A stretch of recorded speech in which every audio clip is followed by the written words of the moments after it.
That is attributes and characteristics of accounting. Accounting की क्या क्या कैरेक्टरिस्टिक्स होती हैं, क्या क्या उसके एट्रीब्यूट्स होते हैं। एट्रीब्यूट मतलब घटक जो उसको बनाने में हमारी हेल्प करते हैं। ये पेन है, इस पेन में आगे निप होगी, पीछे ढक्कन होगा, इसमें बॉडी लगी है, अंदर इंक होगी, तभी तो पेन काम कर पा रहा है। ऐसी अकाउंटिंग भी कैसे काम कर पाती है, और डेफिनेशन में अभी हमने और मीनिंग में हमने अच्छी भली भांति पढ़ लिया है।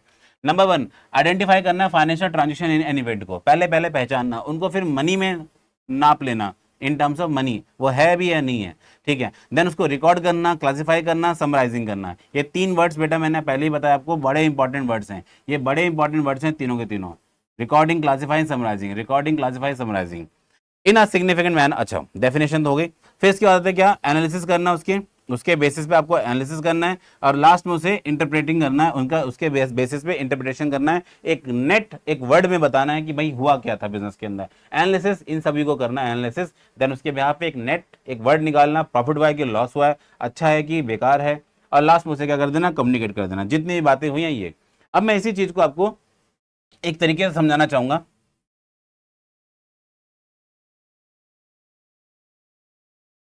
देखिए बच्चे, आप सब स्कूल जाते हैं,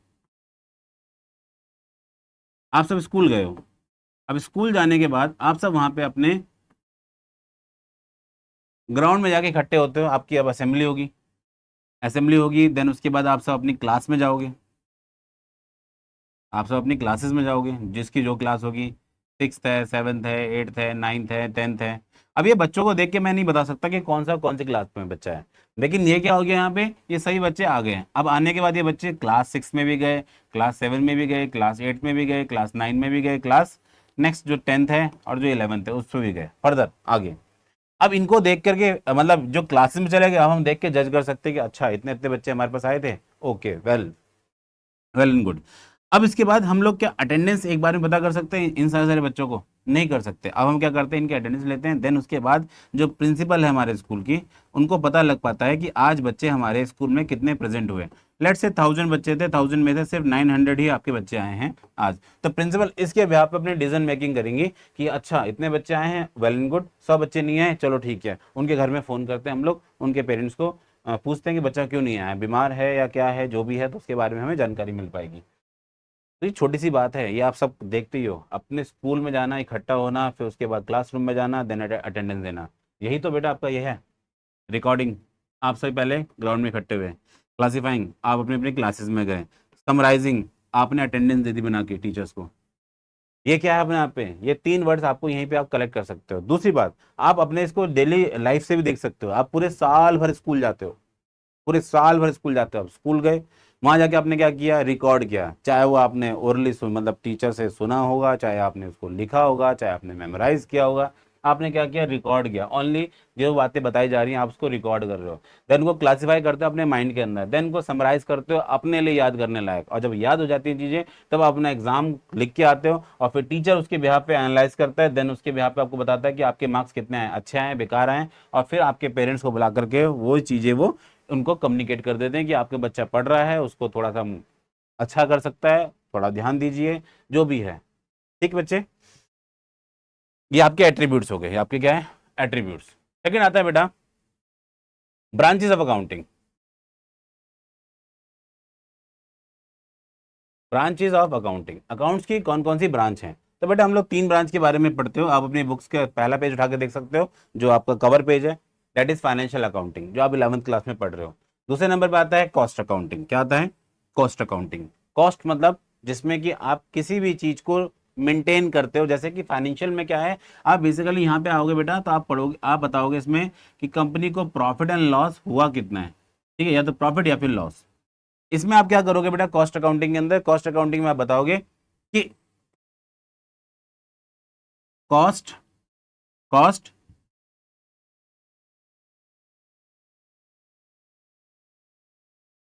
पर यूनिट, एक यूनिट पे कितनी कॉस्ट लग रही है, एक यूनिट पे कितनी कॉस्ट लग रही है, और कहां कहां पे पैसा आपका जा रहा है, मतलब कैश का आउटफ्लो हो रहा है। तो कॉस्ट अकाउंटिंग ये बताती है आपको। What is management accounting?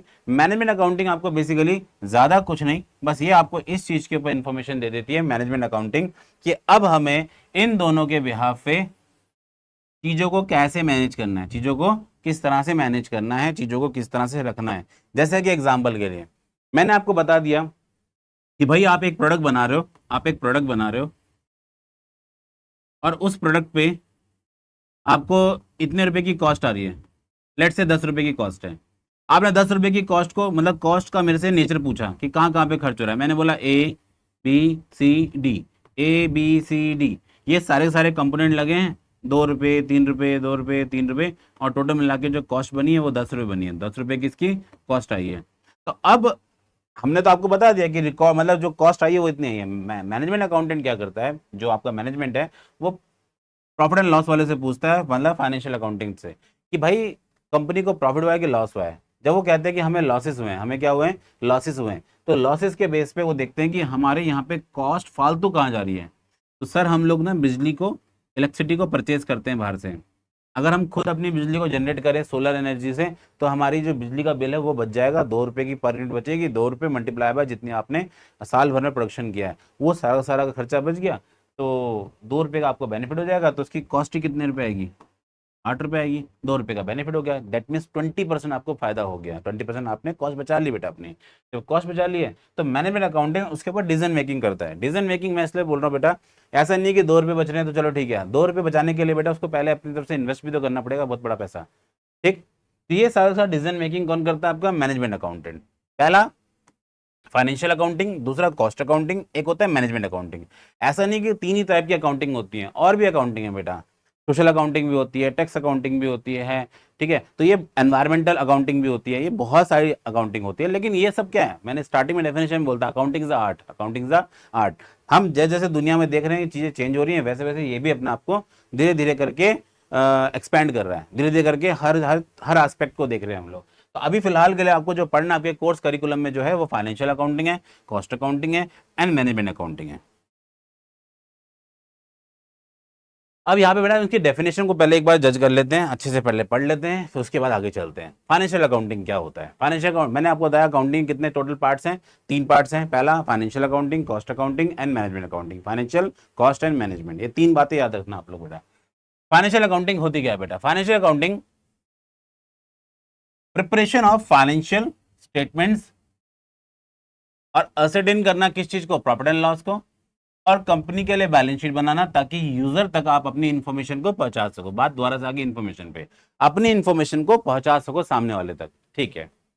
Second number पे आता है cost accounting. What is cost accounting. Cost accounting concern with ascertaining the cost of product.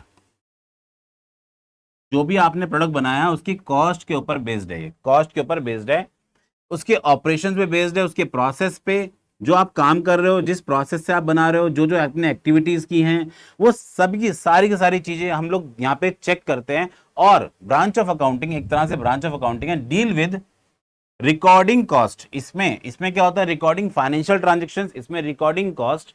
And objective क्या होता है इसमें, असरटेन करना एंड रिड्यूस करना एंड कंट्रोल करना कॉस्ट को। ध्यान देना, मैंने 3 वर्ड्स बोले, असरटेन करना, पहले निश्चित करना, उसको फिर रिड्यूस करना, तीसरे नंबर पे क्या, उसको कंट्रोल करना, जितना हो सके उतना कंट्रोल। जैसे कि एब्सेंटिज्म है, मतलब कि एम्प्लॉय आते हैं और चले जाते हैं, या फिर आते ही नहीं है, कि कोई ना कोई बहाना बनाते हैं। लेकिन आपने बहुत सारी कंपनीज के बारे में सुना होगा जो एब्सेंटिज्म को अलाउ ही नहीं करता। अगर आपने छुट्टी की तो आपकी छुट्टी हो जाएगी, आप जाओ अपने घर। तो ये क्या अपने आप पे कंट्रोल, क्योंकि अगर एम्प्लॉय नहीं आया तो बेटा 1 दिन का लॉस हो जाएगा। अब 1 दिन का लॉस उसकी सैलरी से कहीं गुना होगा जो वो काम करता है, तभी तो उसे एम्प्लॉय बोलते हैं हम लोग, नहीं तो उसे ओनर ना बोले।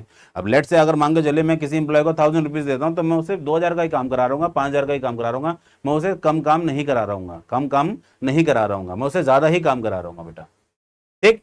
तो उसको भी रिड्यूस करना साथ साथ। फिर आता है मैनेजमेंट अकाउंटिंग, फिर आता है management accounting. Management accounting most recently, ये वर्ड पढ़ के आपको बहुत अच्छा लगेगा, डेवलप्ड ब्रांच ऑफ अकाउंटिंग। ये तो अभी भी आई है और सही बात है, क्योंकि देखो फाइनेंशियल अकाउंटिंग ऐसा नहीं कि भगवान बना के चले गए इसको हमारे लिए, नहीं नहीं, हमने ही बनाई है। हमारे यहीं पे कुछ ह्यूमन बीइंग थे, उन्होंने ही बनाई बेटा। कॉस्ट अकाउंटेंट ये भी यही बनी है बेटा। लेकिन मैनेजमेंट अकाउंटिंग ये अभी भी डेवलप हुई है कुछ समय पहले, मतलब ऐसा नहीं बोलेंगे कि मेरे जन्म के बाद हुई है, नहीं, मेरे जन्म से बहुत पहले हो गई थी। लेकिन तब ये अच्छी तरह से फैली भी नहीं थी, आज कुछ ज्यादा फैल गई है बेटा। It is concern with the generating accounting information relating to funds, cost, profits। Etcetera. ये बेसिकली क्या बताता है कि फंड्स, कंपनी के फंड्स कितने हैं, उसकी कॉस्ट कितनी है, उसके प्रॉफिट्स कितने हैं, इन 3 चीजों के बारे में आपको इंफॉर्मेशन देते हैं। Enable the management decision making, we may say that the management accounting address the need of single user group, that is management.